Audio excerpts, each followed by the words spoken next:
Okay. Helo, fy enw I yw Ismail, Ismail Seddon. A pan mae pobl yn clywed enw fi, maen nhw'n meddwl, waw, lle yn y byd ydi e'n dod o? A hefyd dwi'n siarad Cymraeg. Felly, mae dad fi'n dod o Lloegr a mae mam yn dod o Pakistan. Rydw i'n Hilgamysg.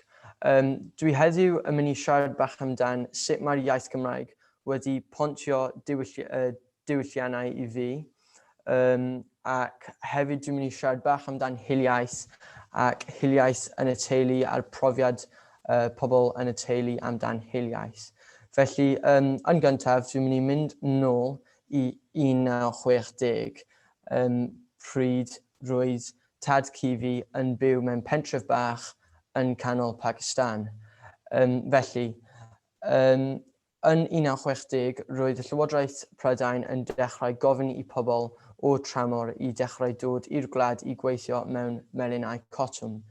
Felly, yn 1960, roedd ewythr fy tad cu wedi dod draw i dechrau gweithio.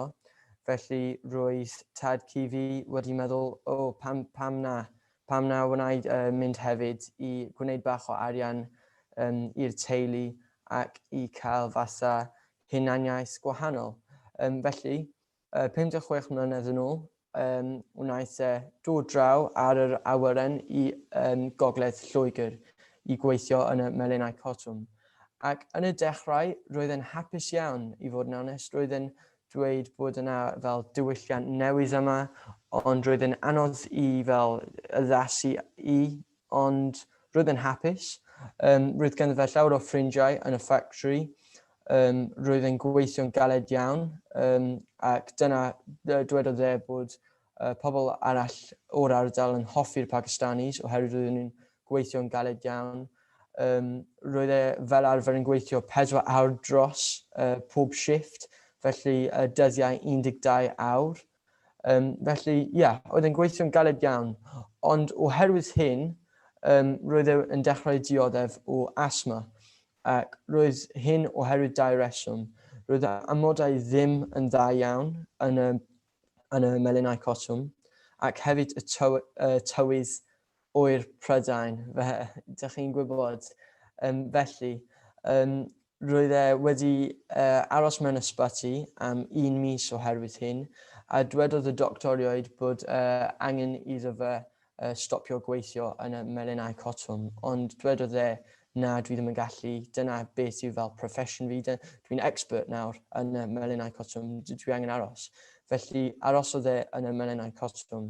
Roedd popeth yn dda, ti'n gwybod, yn y 1970s roedd popeth yn dda, ond yn y 80au, yn 1982, yn anffodus, ceodd y ffactri, a dyna lle dechreuodd problemau achosi gyda fatha hiliaeth. Oherwydd, fel esiampl, mae gen i Professor Haven Crawley, Director of Migration Policy Research at Swansea University, a mae hi'n dweud bod grwpiau ethnic yn cael y bai am problemau economaidd ac cymdeithas cyfoes ac beth sydd wedi bod. So oherwydd hyn, dechreuodd grwpiau fel y National Front codi lan, ac mae ganddo fe llawer o straeon y hyn. Un stori oedd y heddlu yn gorfodi iddo fe aros yn y mosg, a doedd e ddim yn gallu mynd mas o'r mosg oherwydd roedd yna fel rally tu fas o'r mosg gyda National Front. Felly, oedd e'n ofnus iawn am hyn. Ac dyna'r un pryd oedd fy mam yn cael ei codi. Yn gwahanol i tad cu, doedd gan mam fi ddim ffrindiau gwyn o gwbl. Oedd hi'n aros mewn fel swigod o just y pobl Pakistanis yn Great Harwood sydd yn gogledd Lloegr. Roedd hi wedi sylweddoli oedd yna llawer o fel gwahaniaethu yn y cymuned a hiliaeth. Ac roedd hi'n cael ei galw enwau fel Paki, fel esiampl, ac roedd hyn yn gwneud hi'n teimlo'n fel budur iawn ac yn ddim yn hoffi ei diwylliant ddim mwy, oherwydd roedd mam fi'n gwisgo hijab, roedd hi'n gwisgo dillad gwahanol, bwyta bwyd gwahanol, gwneud pethau'n gwahanol i'r pobl arall yn yr ysgol, y plant bach yn yr ysgol. A doedd hi ddim yn teimlo'n diogel iawn oherwydd hyn, ac oherwydd fel y galw enwau a pethau fel hyn. Felly oherwydd hyn, roedd angen iddi hi aros mewn swigod bach o pobl Pakistanis. Ac roedd hyn yn achosi mwy o problemau oherwydd dyna ddim dealltwriaeth rhwng y dau cymuned. A ydych chi'n gallu gweld sut mae yna fel rhwystyr yn digwydd yn y cymuned yn Gogledd Lloegr ar y bryd ac yn achosi fel y rhwystyr y division yna rhwng y dau cymuned. Ar yr un pryd, oedd dad fi yn cael ei codi yn De Lloegr.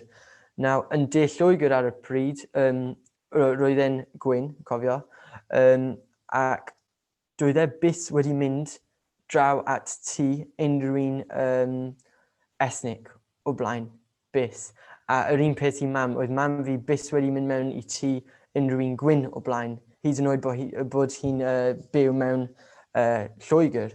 Felly oedd hwnna bach yn anhygoel.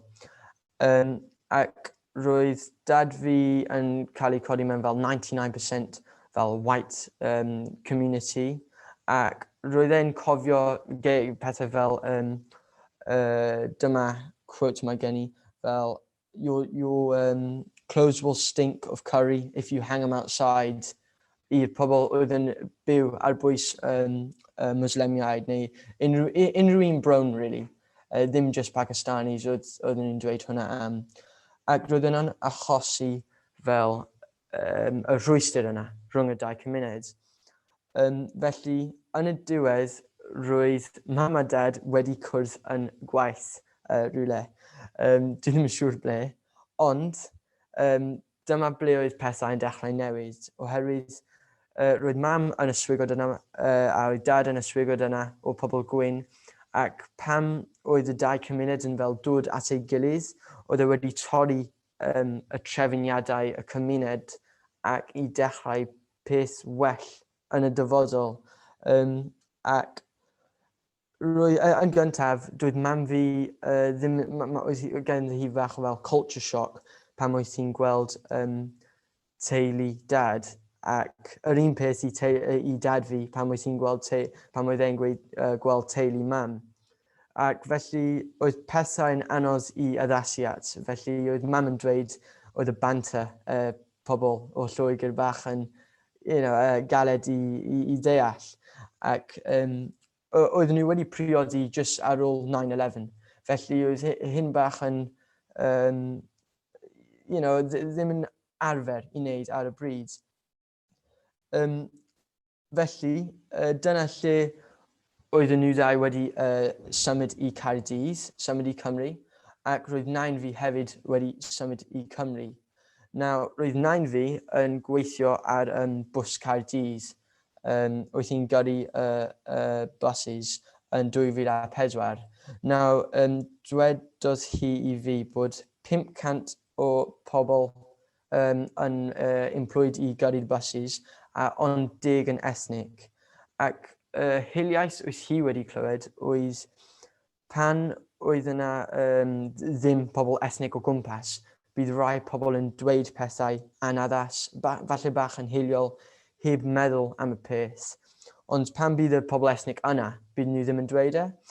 Ac oedd nain fi'n teimlo, oedd wedi digalon i'r nain oherwydd roedd dad fi wedi newid ei crefydd i Islam, oedd wedi priodi rhywun sydd yn Pakistani, ac roedd nain fi'n gallu deall y gwahaniaeth rhwng y diwylliant.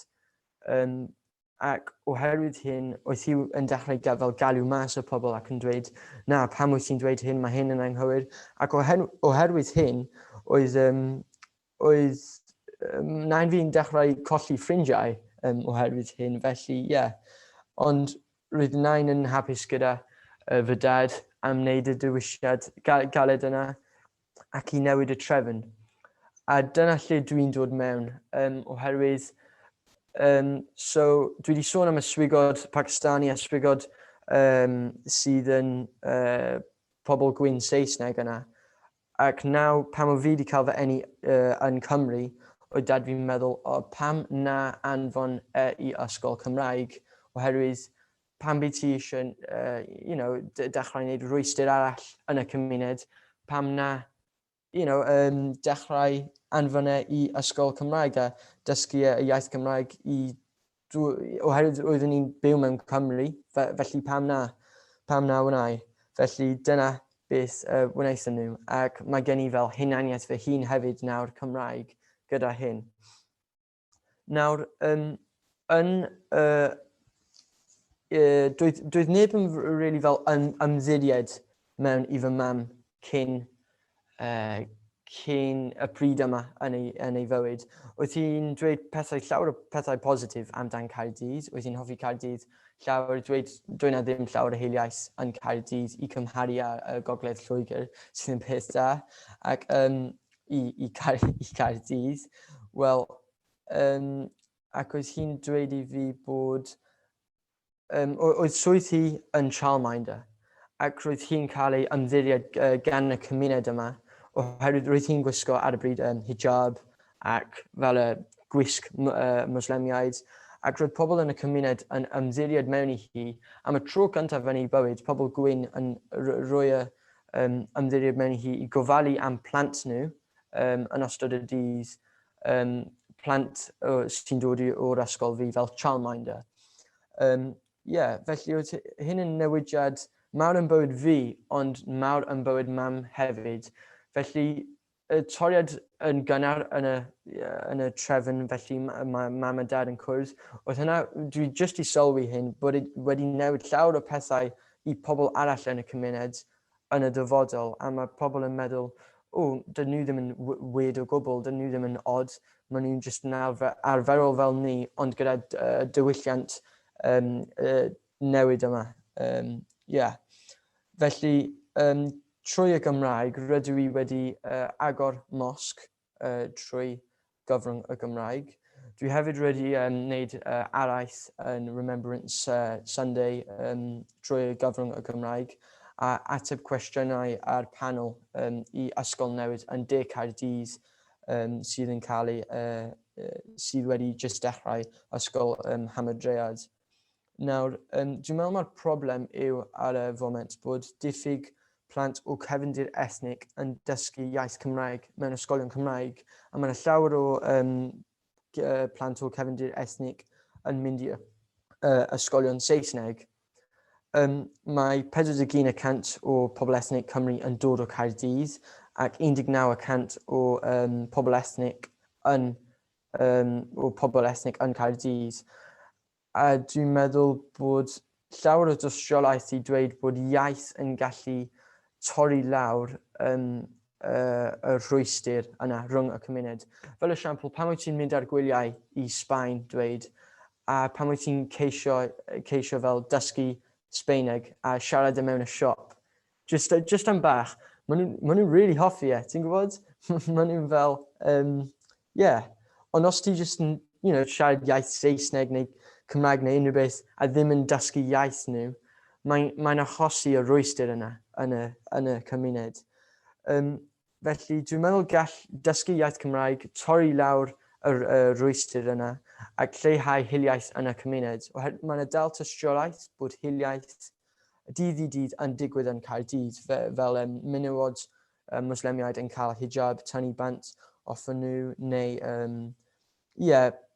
problemau bach fel hwnna, ac fel oedd nain wedi dweud, problemau yn y gwaith pryd mae pobl yn dweud pethau tu ôl I cefnau. Felly, dwi'n credu bod y iaith Cymraeg yn defnydd I fi yn enwedig.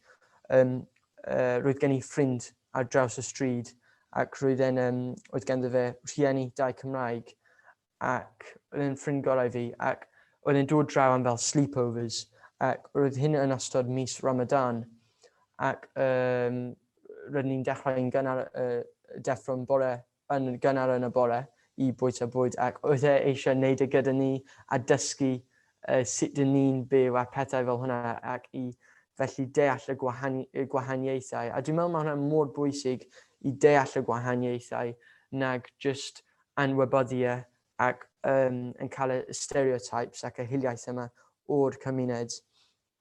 Ac mae'r iaith Cymraeg I fi wedi achosi fi I gallu wneud hyn ac I bontio rhwng y dau hil ac I dod i'r dau cymuned gwahanol I dealltwriaeth o'i gilydd. So ar y foment rydw I yn ysgol Atlantic College a rydw I ar y scholarship yn yr ysgol a mae hyn yn fel coleg rhyngwladol. Ac dyna fel exactly beth dwi wedi bod yn siarad am. Dwi'n cymysgu gyda plant ar draws y byd. Dwi'n byw gyda rhywun o De Affrica, yn ystafell fi, De Affrica, China ac Netherlands. Ac mae hyn yn anhygoel oherwydd mae ethos nhw yn I dod o pobl o gwledydd a diwylliannau I gilydd I greu dyfodol heddychlon. A dyna wir beth dwi'n credu mewn ac pa neges dwi eisiau gweithio arnoch chi heddiw. Felly diolch yn fawr am gwrando. Nôl I ti, Craig.